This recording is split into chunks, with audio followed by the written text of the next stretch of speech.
Good morning, sunshines.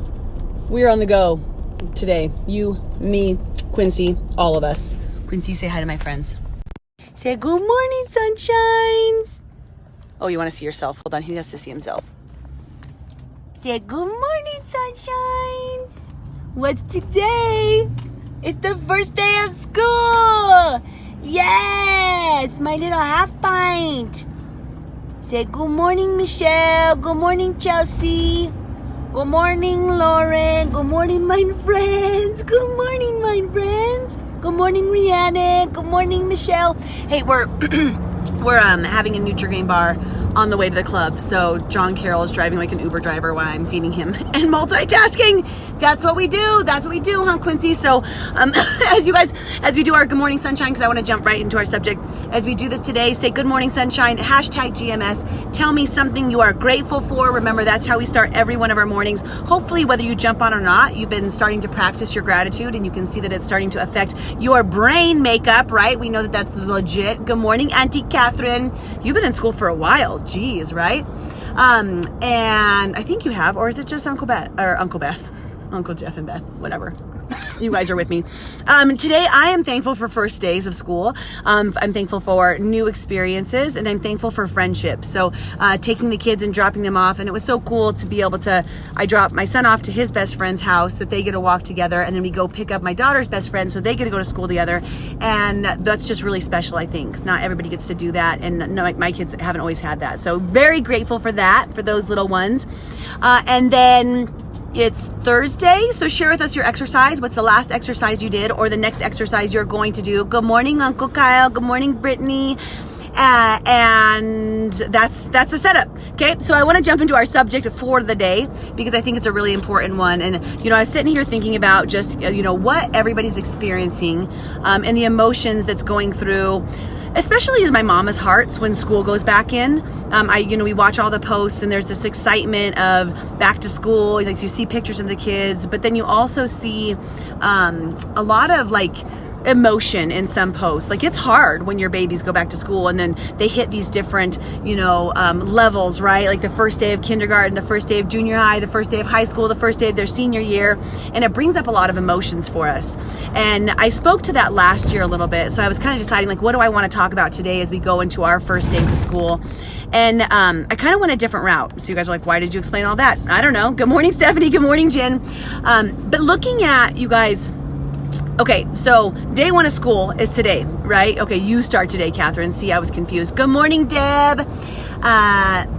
Looking at our first days of school and having your babies come home. So this is what's going to happen, right? Your babies of all ages are going to come home at the end of today. And depending on the stage and their age and their talkativeness, this is a really crucial, I believe, time, a very important time for us to establish the communication with our children. How open are the lines of communication? What sort of discussions do you have? And really start to get them to feel comfortable and safe being able to come to you and just tell them about their experiences. And you guys know as well as me, I don't even watch the news or turn on the TV, but I get all the news that's really bad. Like, I know about all the different shootings and all the different problems that are more regularly either rising in our society, or the information's more readily available. I'm not really sure which one it is in terms of statistics, but I do think that there's more things happening, right, due to mental instability. And I was just thinking about the communication of how we know what's going on in our kids' worlds, right? So yesterday, Jace gets done. He had a half day, so a baby first day. I don't even count it real. And he gets done, and I ask him how his day was. And he's always like, schoolish. It was okay. Anybody else get that answer? Right? It's fine. It was okay. And that's the easy way out. And sometimes we try to push, but sometimes it's okay, so it was okay. And those are the answers that avoid conversation. Those are the answers that lead us to, if there's something to discover about our children that's going on with them, if there's something that's going on emotionally with them, maybe they're having more challenges than we know in one way or another. That's the time for us to really start to figure out what's going on in their world. So my encouragement today is, as we start school this year, to start off and establish your communication with your children early. The standard for communication. And by that, I mean, get them talking to you, like encourage and actually create a culture where it's not acceptable to just say it was okay. Right? Like, I want to know more about your friendships. I want to know about your teachers. I want to know more about whoa, your tooth is really sharp now. I can really feel it. I really want to know more about how you're showing up to your classes. So as Jason and I were having a conversation, I actually made him take me through the day. I'm like, oh, that's cool. So walk me through the day, like take me to your world. And he's 13. He's like, oh my God, Mom, right? Like, it's not his favorite thing to do, but he does it, right? He did it.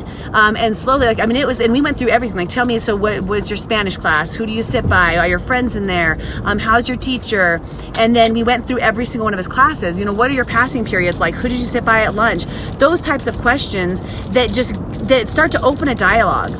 And what'll start to happen as you guys do this is pretty soon it will be a natural condition for your children to come home and be like, this is what happened in my day. Some of you guys play like, what was your high and low today? That's cool too, right? Like, just try to get them, like, have a safe space to be able to communicate. But I think, a lot of the mental instability that starts to arise can be from a lack of communication and an outlet for conversation to fix situations that maybe are occurring and we don't even know about, right? Because we're not talking, we're not engaging in that conversation. So what would it be like if this year, if I don't care, however many of you guys watch my bumpy road ride here, decide, I am going to establish communication with my kids, where at the end of this year, you guys, they share with you when they have a hard day. They share with you when they're having more challenges in a class. They share with you when they feel super intimidated or they don't feel like they're fitting in. They share with you when they're doing incredible, when there's a kid in the class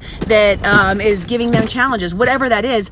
And now you guys are able to work through some of that stuff together, right? As opposed to bottle it up and then see what happens in 1 year, 5 years, 10 years, because you have all of this pent up whatever going on, right? So, all of today, this is all today's about, right? Good morning, Kathy, Kim, Shell, everybody else who's joining on here, is to establish communication with your kids early. And you're gonna have to force it out of them. By the way, they're not just gonna come home. Most of them, unless it's like a young girl, right? They're not gonna come home and be like, oh my God, let me tell you every little thing about your day. You're gonna have to create a standard of that. And being the first day, it's easiest to do it then. So we always end with an encouragement, right? We always end with a commitment. So for today, I would like to see it. I'm committed to conversation. And maybe you don't have kids in school, but you have a spouse or you have a circle of friends. If you can open up the doors of communication with them now, what's the best? Yeah, I thought you said that's the worst part of their day, Michelle. But and you can do the best and worst too, but it's like, I just want to know, like, I want to just get in your head. What are your friendships like? What are your friends doing? What are they talking about? Like, all of that. And the more that you communicate, and the more that you don't, like, you can't communicate and judge if you're like, oh my God, like, because they're not going to talk to you. If you're getting on them about everything, by the way, guys, they're not going to want to maintain that level of communication. So you got to communicate with empathy and communicate just to listen. Like, literally, you're asking to listen, not to criticize their actions, well, you should have done that different and you should have done that different. It's more about opening conversation, right? So be careful with that. But if you guys are committed, we're going to end here super quick, right? You're doing your hearts, your loves, your high fives. You're saying you're committed to conversation or committed to communication.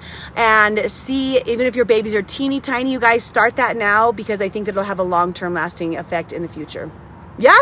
Okay. I'm at the club, so I gotta go. Give me a shake. Love you all. Have a beautiful day. Happy first day of school. And we'll talk to you guys tomorrow.